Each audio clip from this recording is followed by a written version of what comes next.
Obama administration's Clean Power Plan, which would mandate that states limit emissions that cause climate change, is being sued.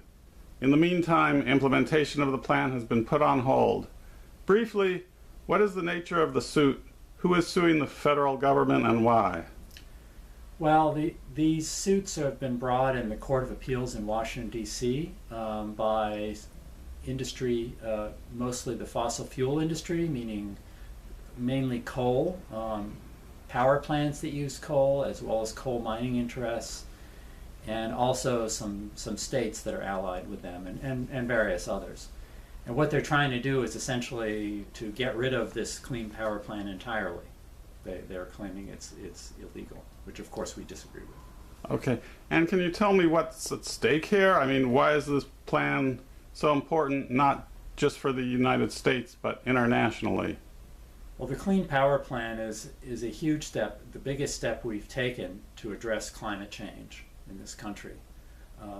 It looks at the emissions from the electric power industry, and particularly fossil fuel, which is 1/3 of all U.S. carbon pollution. That's a huge percentage. And what it does is it provides for reductions that are quite substantial, 30% if you're looking over the 25-year period from 2005 to 2030. That's quite a large drop in those emissions. Right. And of course, we also just had the Paris Climate Agreement signed, which is the international treaty to cut down on emissions. So how does the Clean Power Plan fit in there? It's a big part of what we're going to be using in the U.S. to get to the reductions that the Paris Agreement calls for. The Paris Agreement calls for roughly, the U.S. contribution to the Paris Agreement calls for roughly a 1/4 reduction in our emissions, and this agreement, the Clean Power Plan will be a big step. It won't get us all the way there. It will be a big step on the road to getting us in compliance with the Paris commitment that we've made. And that will help. It's also important because it will, us as one of the largest emitters in the world and one of the most advanced industrial countries in the world, us making this demonstration that we are going to reduce our own emissions will help bring other countries along to reduce their emissions as well. Right, so we need to be a leader here. Yes. And so what about the opponents of the Clean Power Plan? Briefly, what are their major arguments against the plan, and what do they claim in their suit? Well, they have really three main arguments. They're actually quite a lot, but we can just look at three of them. And the first is that they essentially are saying that the emission control techniques that EPA can look to must be limited to what they can do within the boundaries of their own plants.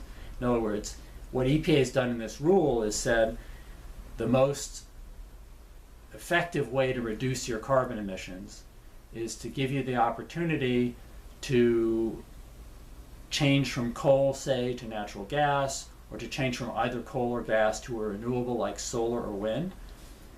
That's a very effective way of reducing emissions. And so when EPA was deciding how much we should reduce the emissions, it looked at those techniques for switching generation.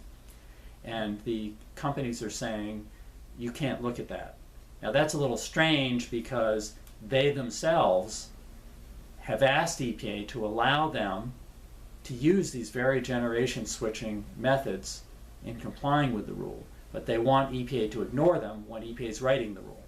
So that's the first argument. Second argument is, if anything, even more sweeping and radical.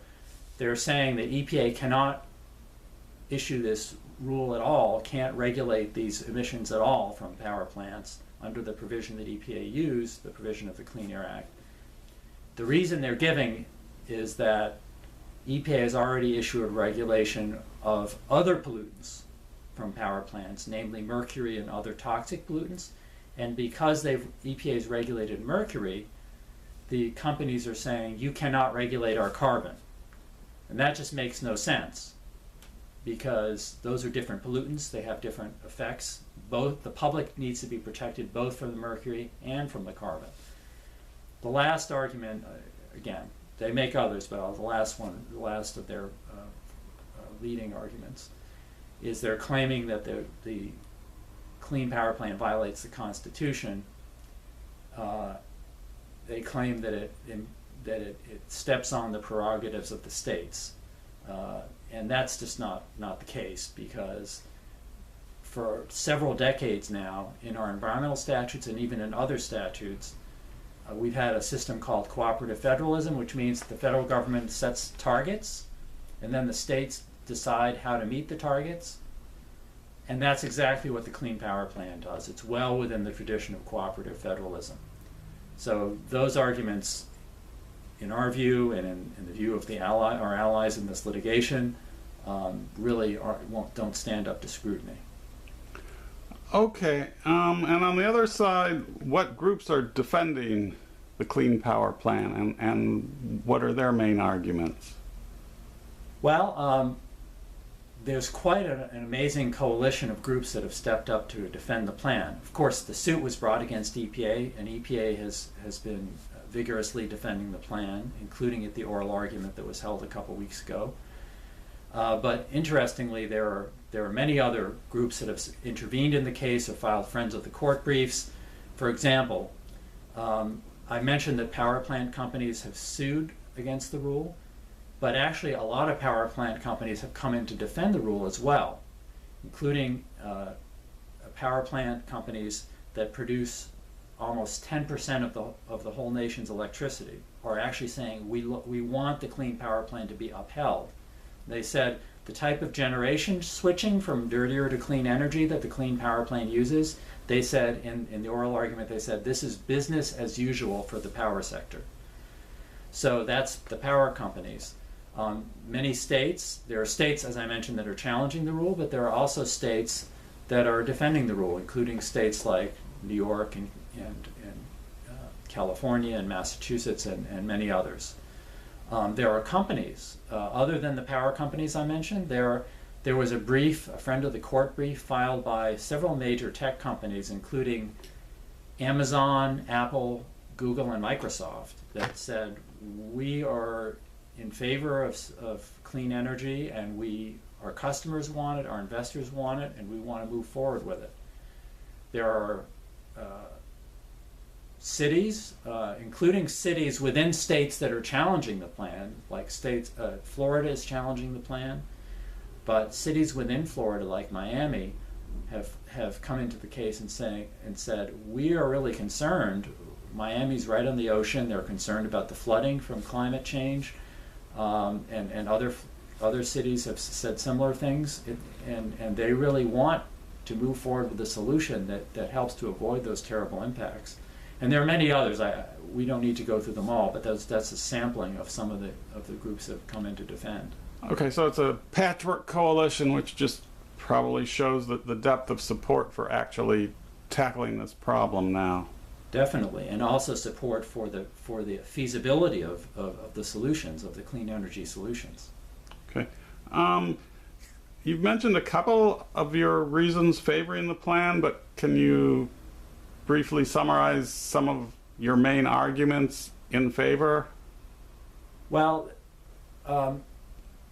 in addition to what I mentioned a little earlier, I could just say that this issue of controlling carbon under the Clean Air Act is not a new issue. There are actually 3 Supreme Court decisions that have upheld EPA's authority to control carbon emissions under the Clean Air Act, beginning 9 years ago with Massachusetts v. EPA, and there are 2 others more recently, including one that was under the very same part of the Clean Air Act that EPA relied on here, that said that's the place to go to look for control of carbon pollution, and that Congress designated EPA as the expert agency to control this problem. So we think that EPA's Clean Power Plan fits well within the authority in the Clean Air Act and in these Supreme Court decisions.